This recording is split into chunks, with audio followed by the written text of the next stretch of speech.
ચાલે ચાલે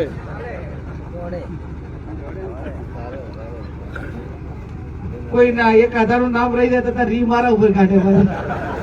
ભૂલતા ઈરાદો ના હોય એટલે બધા જ મહાનુભાવો આપ સૌ વડીલો યુવાન ભાઈઓ અને બહેનો આપણા બધા આગેવાનોએ વાત કરી હમણાં 2-3 વખત સામાજિક પ્રસંગોમાં પણ મારે કિંમત આવવાનું થયું લોકસભાની ચૂંટણી એ ગુજરાતની 7મી તારીખે યોજાવાની રાજકારણમાં 2-3 વસ્તુનું કમિટમેન્ટ હોવું જોઈએ એ કમિટમેન્ટ એવું હોવું જોઈએ કે કોઈ પણ ઉમેદવારને મતદાન આપવાનું હોય ત્યારે મતદારો એના આગેવાનો બધા વિચાર કરે કે આપણે જેને વોટ આપવાનું છે એનો પોતાનો ભૂતકાળ કેવો છે આપણે એક પ્રજાપતિ સમાજ કે એક નાના મોટું કોઈ ખરીદી કરવાની હોય તો પણ આપણે એમ કહીએ છીએ કે ભાઈ કંપનીનો માલ આપો એટલે જેથી કરીને એના ઉપર પૂરેપૂરી ગેરંટી રહે પેલું આપણે ચાઇનાનું લાવે તો આપતા પહેલા જ કે ભાઈ તું નેબડ્યું તો નેબડ્યું ને કે ભલે નો ગેરંટી એવી વાત થતી હોય કે ના થતી હોય એટલે મારે વિશેષ તમારી પાસે કાંઈ ભાષણ લાંબુ કરવું એના કરતા હું 28 વર્ષથી જાહેર જીવનમાં છું સાહેબ તાલુકા પંચાયતના પ્રમુખ હતા હું તાલુકા પંચાયતની પ્રમુખ 10 વાર તાલુકા પંચાયતના પ્રમુખ રહી 5 વાર જિલ્લા પંચાયતમાં 10 વાર ધારાસભ્ય તરીકે આ જિલ્લામાં જ્યારે બીકે ગઢવી સાહેબ ચૂંટણી લડતા હોય મુકેશભાઈ લડતા હોય હરીસિંહ ચાવડા ચૂંટણી લડતા હોય અને હું પોતે તો લોકનિકેતન કુવાલાની વિદ્યાર્થીની છું એટલે ગાંધી વિચારો સાથે પણ ચાવડા સાહેબની સંસ્થામાં રહીને ઘણા જે વિચારોથી પ્રેરિત છું ત્યારે આપ સૌને મારી 2 હાથ જોડીને વિનંતી કે બનાસકાંઠા જિલ્લાનું રાજકારણ એ આપણા વડીલોની સાથે 28 વર્ષમાં આપણા અનેક આગેવાનોના માર્ગદર્શન હેઠળ નાના મોટા કામો જે મારી યથાશક્તિ હોય એ કરવા માટેના પ્રયત્નો કર્યા ચૂંટણી આ બનાસકાંઠા જિલ્લાની ચૂંટણી હું પોતે ધારાસભ્ય વિધાનસભામાં છું પણ છતાં હું ચૂંટણી લડું ત્યારે તમે બધા જિલ્લાના તમામ આગેવાનો એ ત્યાં કોઈક ને કોઈક રીતે મદદ કરવા માટે આવતા અને એ ટાઈમે એમ કહેતા વાવનું શું થશે વાવનું શું થશે ત્યારે એ ટાઈમે બેંકે હતી ડેરીએ હતી સરકારે હતી મંત્રી પદે હતું અને જે સંસાધન કહેવાય છેલ્લે ચૂંટણીની અંદર હિટલર નામનો દારૂ એ આપણે ધણીધર ધીમા માર્કેટમાંથી કન્ટેનર ભરી અને આખો પકડ્યો જો પૈસાથી દારૂથી ના બધાથી ચૂંટણી જીતાતું હોય તો તમે 2027 નું જોયું 2017 નું જોયું ને અને ચૂંટણી પૈસાથી જીતાતી હોય તો 542 સીટો એ ગૌતમ અદાણી અને મુકેશ અંબાણી દિલ્હીમાં બેઠા બેઠા ખરીદી લે કે ના ખરીદી લે પણ પૈસાથી ચૂંટણી જીતાતી સાહેબ નથી એટલા માટે હું કહું કે મને ટિકિટ આપતા પહેલા આ બધા આગેવાનોને મેં પૂછ્યું હતું હો બાપુ આ બધા આગેવાનોને પૂછ્યું કીધું ભાઈ તમારે મને ચૂંટણી લડાવી હોય તો લડાવો મારી પાસે ડિપોઝિટ ભરવાના પૈસા નથી ભલે તમે રોજે રોજ મને શેકશો તો ભલે હું પ્રેસ કોન્ફરન્સ કરી દઈશ કે ભાઈ આટલા આટલા આગેવાનો મને હેરાન કરે છે એટલે હવે હું જનતા ઉપર તો આમે છોડ્યું છે અને એનાથી વિશેષ છોડી છે ત્યારે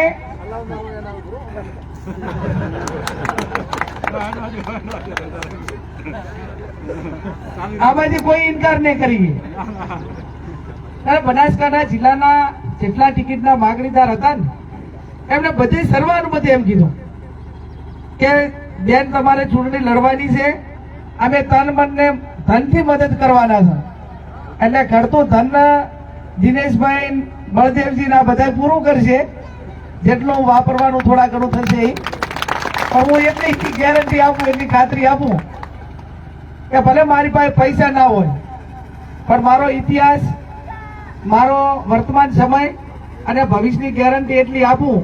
કે ગમે તો ગમે એ પરિસ્થિતિ થાય પણ તમે મૂકેલો વિશ્વાસઘાત નહીં થવા દો એટલી હું તમને 100% ખાતરી આપું. ભલે પૈસા ના હોય પણ ઈમાનદારી મારી સાથે છે, અને ઈમાનદારી મારી સાથે છે એટલા માટે કે 28 વર્ષમાં હું કાયમી સત્તા ઉપર જ રહીશું. આ બધા પોલીસ થી, ઈડી થી, સીબીઆઈ થી, બધાથી બીઆઈ મને એ પ્રકારની કોઈની બીક જ લાગતી નથી. એનું કારણ કે જેને 2 નંબરની મિલકત હોય, નતાબાને ના બધાને ધંધા મોટા એટલે એફિડેવિટમાં ફેરફાર કરવો પડે થોડા ઘણો. હું તો 4 ને 5 ની ચૂંટણી છે મારી, દર વખતે ઉમેદવારને મિલકત જાહેર કરવાની હોય ને એમાં સોગંદનામું કરવું પડે કે ભાઈ તમે કેટલી મિલકત ધરાવો છો. એટલે મારે 7 હોય, 12 હોય, 17 હોય, 22 હોય અને 24 દર વખતે એના એફિડેવિટમાં તારીખ બદલવાની હોય, એમાં કઈ ફેરફાર કરવાનો રહેતો નથી. એટલે એમાં મને કોઈની બીક લાગતી નથી. અને હું એટલું બનાસકાંઠા જિલ્લાને કહું કે આ બનાસકાંઠાની આઝાદી માટેની ચૂંટણી જ્યારે મારા બધા આગેવાનોએ સર્વાનુમતે નામ મૂકી અને એક બેન દીકરીને તક આપી હોય ત્યારે આ બધા જેને મારા માટે કરીને સર્વાનુમતે નામ નક્કી કર્યું ને એમને મારા વતી અભિનંદન આપીને તાળીઓ પાડો. એવા દિનેશભાઈ હતા, બધા આગેવાનો હતા જેમણે મોટું મન ના કર્યું હોત ને આખો દાડો બધા કે કર્યું હોત તો ચક નાના મોટી તિરાડું રહી અને મનાવતા 10-15 દાડા થોત. મારે એક પણ આગેવાનને મનાવવો પડ્યો નથી. એ વાતનો પણ મને ખૂબ આમ રાજીપો છે. અને રાજીપો છે ત્યારે આપ સૌ તમારી બેન ગણી, દીકરી ગણી, મારો ક્ષત્રિય સમાજ હોય, રબરી સમાજ હોય, ઠાકોર અઢારે આલમ મેઘવાલ સમાજ હોય, તો મેં ભૂતકાળની અંદર જ્યારે પણ વહીવટી તંત્ર હોય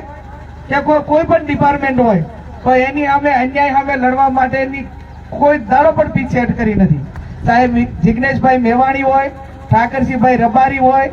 અમીરામ હાસન હોય, ગુલાબભાઈ રાજપૂત હોય કે કોઈ પણ આગેવાન માટે કોઈ પણ ચાહે અન્યાય કર્યો હોય તો પણ એક પણ ટકો પીછેહટ કર્યા વગર એની ગભે ગભો મિલાઈ અને એની ઢાલ બનાવવા માટેનો પ્રયત્ન કાયમી મેં મારા સ્વભાવ પ્રમાણે કર્યો. ક્ષત્રિય સમાજ માટે અનેક વખત કીધું. મારે તો એટલી વિનંતી કરવાની કે અઢારે આલમ કોઈ પણ બેન દીકરીની કોઈ નાના મોટી રીણું મનામણું હોય, ચાહે નાના મોટી ભૂલ કરી હોય તો એને લેવા માટે પહેલા જાગીરદાર સમાજ ગામમાં હોય તેને કે તમામ સમાજ કે હેડો બાપુ મારી હાથે આ ગામ દાવું પડશે. જો બીજો સમાજ તમારી પાસે બેન દીકરીની સલામતી માટે તમારી પાસે અપેક્ષા રાખતો હોય, અમે બધા તમારી પાસે અપેક્ષા રાખતા હોય, તારે ડોશી મરે તો ભલે મરી જાય પણ ઘર ના બાળે એ સ્થિતિનું નિર્માણ તો આપણે બધાએ કરવું પડે કે ના કરવું પડે. ત્યારે અહંકાર બળદેવજીએ કીધું એ પ્રમાણે અહંકારની પણ હદ હોય. આટલો આખો ગુજરાતને દેશનો જાગીરદાર સમાજ આવેદન પત્ર આપે કે અલ્યા ભાઈ અમે તો આ દેશની આઝાદી માટે 562 રજવાડા એ એક જ દિવસે આપી દીધા અને એક જ દિવસે આ દેશ આઝાદ થાય એના માટે કરીને સમર્થન આપ્યું હોય તો માત્ર તમારે તો એક રૂપાલાની ટિકિટ કાપવાની છે. અને તો ટિકિટ માટે તો તમે આટલું નમતું ના જોખતા હોય અને એનાથી ઉપર થઈને કે અમારી પહેલામાં પહેલી મીટિંગ રાજકોટ રહેશે, આ દેશનો વડાપ્રધાન એમ કે અમારી પહેલામાં પહેલી મીટિંગ રાજકોટ રહેશે, તો આ અહંકાર નથી તો શું છે? અહંકાર છે કે બીજું કઈ? અને તારે અહંકાર હોય ત્યારે અહંકારનો બદલો આપ સૌ 7મી તારીખે મત આપીને આપણે હવે ધોકા તલવારથી નથી વઢવાનું,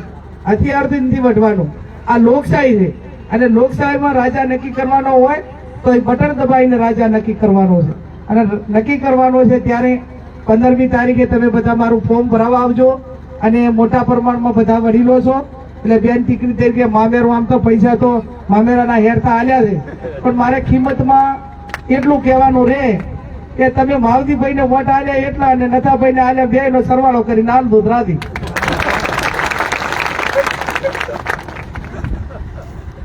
માગણી વ્યાજબી છે ગેરવ્યાજબી છે?